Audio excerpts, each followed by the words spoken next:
in the coalition to help with the bombing. So anyway, we know that from our visit there with an entire delegation of people from the United States, and then we had one journalist also from South Africa who uses that satellite that Colonel Gaddafi and the people of Libya financed for all of Africa. And so he owns Channel 4, which beams its stories throughout Southern Africa. We know that the story that the American people have been, that the people all over the world, quite frankly, have been told is not true. We were able to document that, and I have to be honest with you in my remaining 1 minute, that when I left the United States, headed on this truth-seeking mission, I wasn't afraid, but I was concerned about whether or not I'd be allowed back into my own country. I've had problems in the past getting back into my own country. But we started putting stories out from the moment that we landed. And there was one story that I put out when NATO announced that they were intensifying the bombing. And that story, I called it Feast of Blood. In 48 hours, it got 1.5 million hits. It went everywhere. And at that point, it also went to some of my former colleagues. And at that point, then questions began to be asked. Not just among the American people, but in the halls of Congress. And we then had the opportunity to have a real debate. And you saw some champions in the Congress, but we also saw some cowards. And some of those cowards, unfortunately, will have a very easy re-election, because that's the way it goes. If you stand up, you can get kicked out. But if you shut up, you can stay there forever. There's something wrong with that equation. And that's why we are taking this tour around the country. One, because I put the money for the tickets for the delegation on a credit card, and we're asking you to help me pay the credit card. But also because something has got to change in this country. I think what we do is the very definition of love. A woman gave me a rose quartz from Namibia, and she said, carry this with you always. I have it in my pocketbook, because it gives out an aura of unconditional love. It is that unconditional love that moves us to do what we do. And telling the truth, speaking truth to empower, is an act of unconditional love. What you do with that love is up to you. I hope you will honor it. Thank you. All right.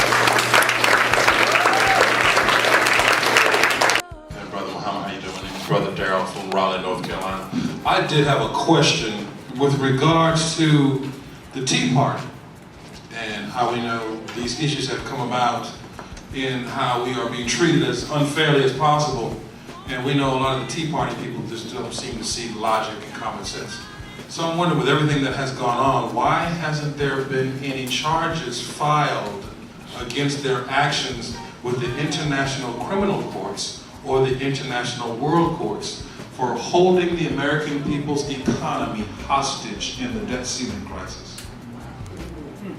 And how come since we released a ton of bailout money to the banks, AIG, the automotive industry, why haven't we forced them to reinvest back into the American people?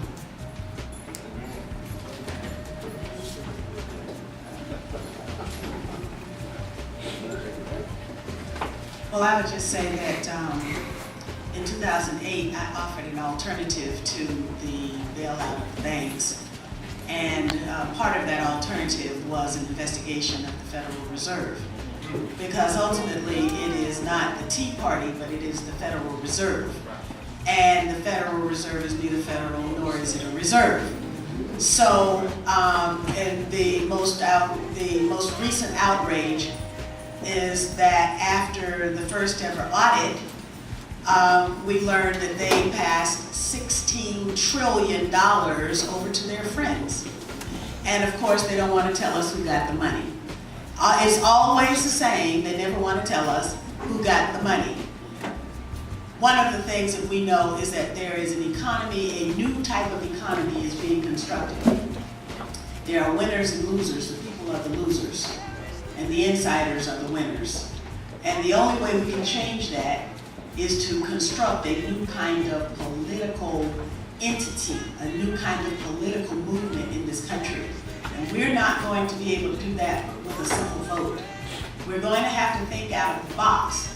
And so I would suggest that in another venue, we could discuss ways in which we can get ourselves outside of the political box. The Tea Party started out as a movement of people who had valid concerns about the direction of this country. But they got swooped in on by the powers that be. They sent Sarah Palin to them. And then she was able to co-opt them into the Republican Party. But if you recall, what they said was that they were neither Republican nor Democrat. They were independents. That is the kind of movement of independent voters and critically thinking voters that we need in order to take our country back. I just want to say in answer to your question, my brother, the Tea Party, I looked at them as they begin to rise up. And it's a spinoff from the Republicans, all the way to the right, where the Republicans, many of them would like to be, but it's not palatable to the American people. But at the root of those who work their way into the Tea Party is the very fact that these are some people, predominantly white people in the Tea Party, if you look at it. They have a few Negroes in there that look like flies in buttermilk. But the point is that these are people who go to bed at night and they have nightmares about a black man running America. And so they try to massage it a little, but when you examine them real close, that's what you have. Now they have built a momentum, and this controlled corporate media, how they're promoting them. And the thing is to make sure that the first black president of America goes down in history as the worst president who put America in serious trouble.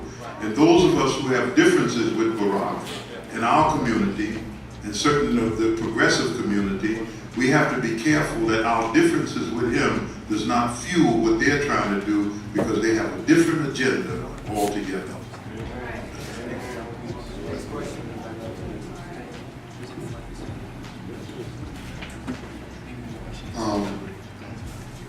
Thank you for everything.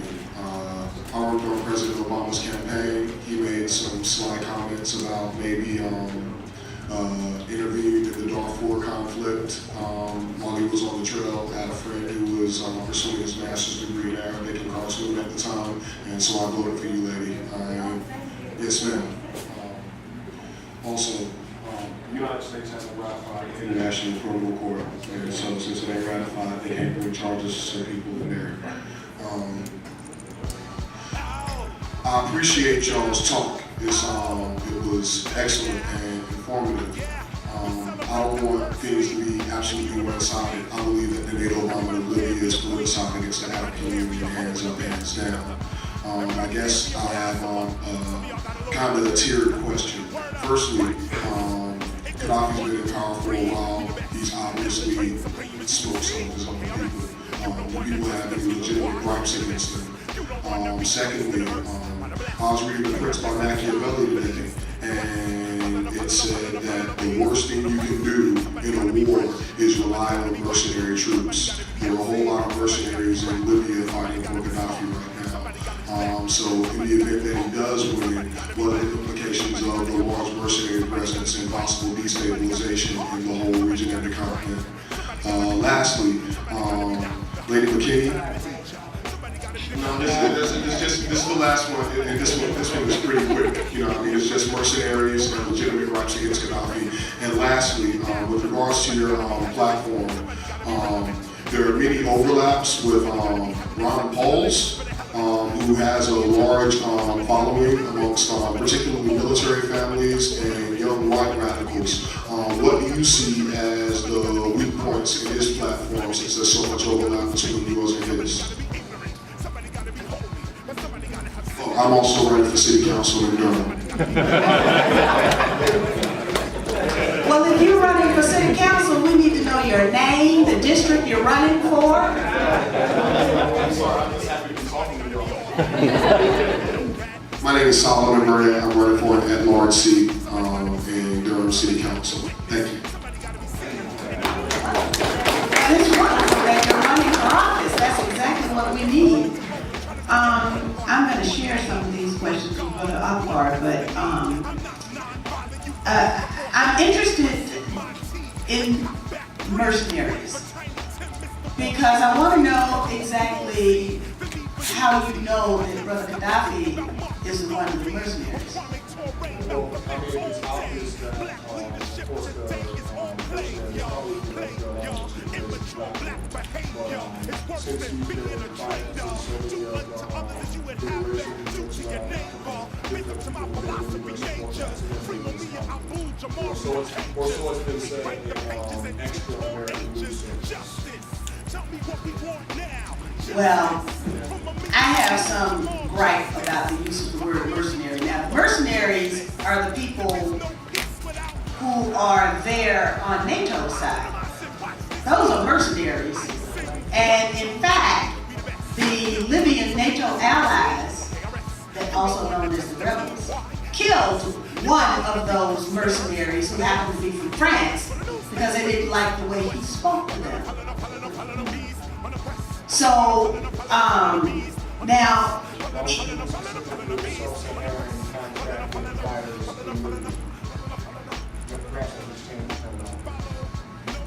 well, there again, here's where we have to read critically, because honestly, I don't know about these African mercenaries. I can tell you that it was the UN Ambassador Susan Rice who used that language of mercenaries in her defense of the Security Council Resolution 1973.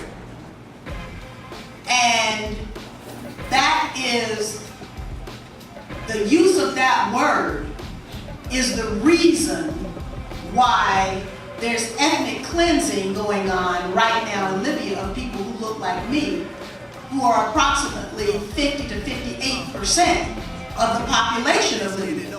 Libyans look like me. And when the Americans got there and saw people who looked like me, and they were expecting to see people who looked like Saudis, but when I went to Saudi Arabia just a few months ago, I saw a whole bunch of people in Saudi Arabia who are Saudis who look like me. And I went to the United Arab Emirates, and guess what? The United Arab Emirates, they look like me. So all over, we missed out on our world history course. So, the people who look like us are now under attack inside Libya because they have been called mercenaries. So I take a little offense to the use of that term because I've talked to people who are literally afraid. I met a Cameroonian who is there in Tripoli, he decided to stay despite the bombing because he loved Muammar Gaddafi's Pan-Africanism. And he's a Pan-Africanist. And he loved what Gaddafi and the people of Libya, because it wasn't just Gaddafi who was doing this, we're doing for the entire continent. Brother Akbar, elaborate on that. I won't go into more because you see it gets me kind of riled up to use the language of the people who are causing the problem. Ron Paul's weak points. Well, somebody who doesn't agree with the passage of the 1964 Civil Rights Act has a problem with me. But now, you know, I like Ron Paul. In fact, in many times in the Congress, he and I were the only ones. The only two little red dots up there on the board was me and Ron Paul. So there are lots of points of commonality. But, and I've had this discussion with the members of the Libertarian Party, in fact, with the executive director of the Libertarian Party, because I'm trying to figure out a way for all of us to come together. We cannot keep separating and dividing ourselves if we want to have a viable opposition. But how do I ally with someone who doesn't even want to sit next to me in a restaurant? I have to figure that one out. And that's where Ron Paul is. And let me just say one thing on being someplace a long time.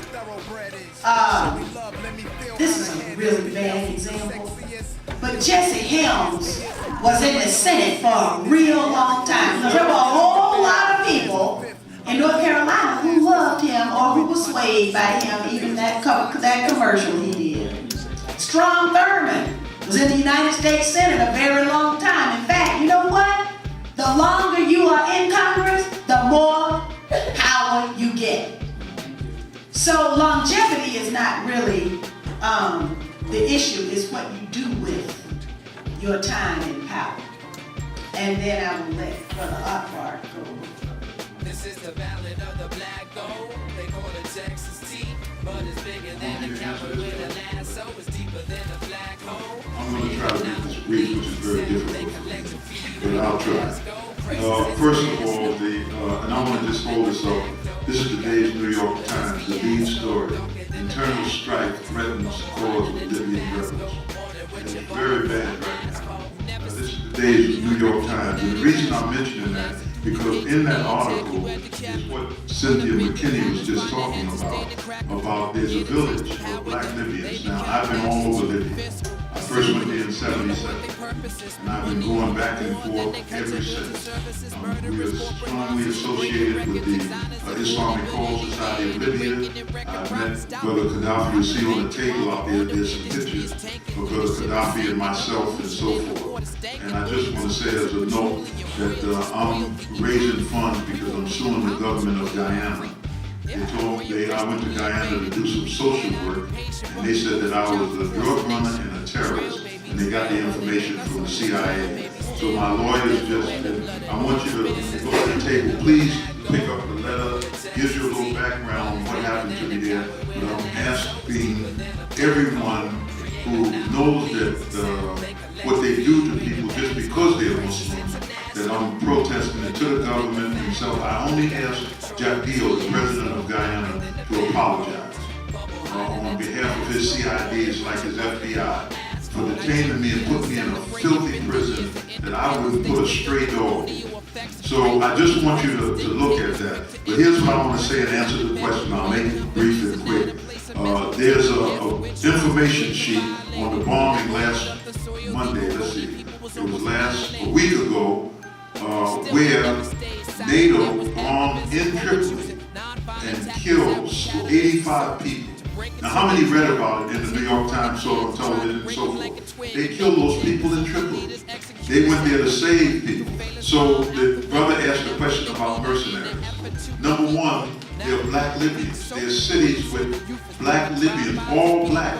I visited in Saba in the south, where Gaddafi used to live, and that's Gaddafi's close association with black people.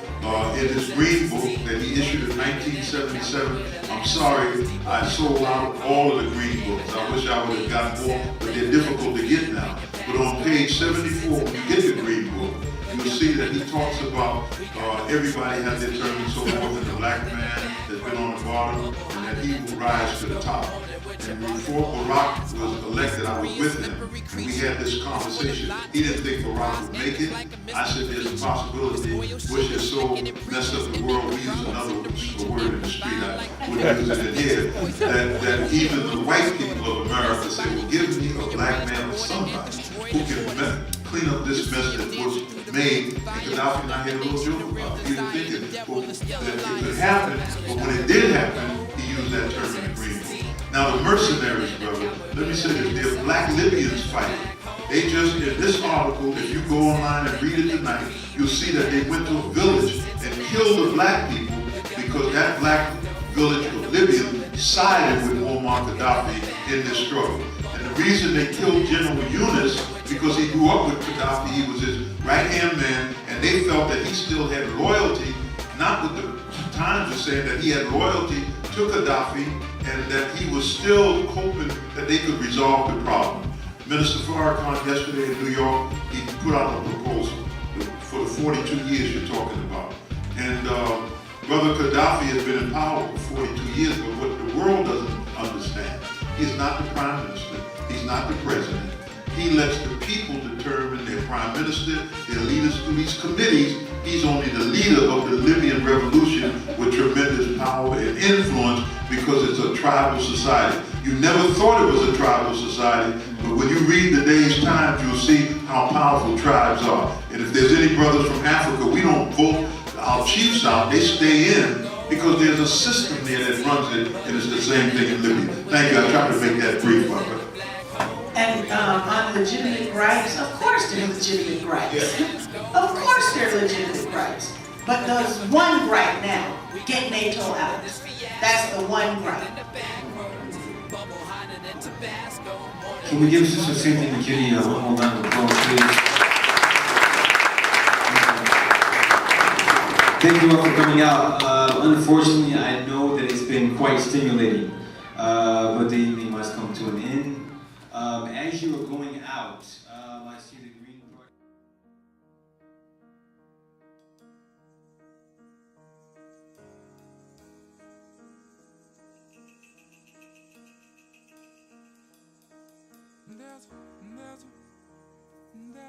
There's a fine line, baby, I'm on it. Yeah. There's a fine line between love and hate.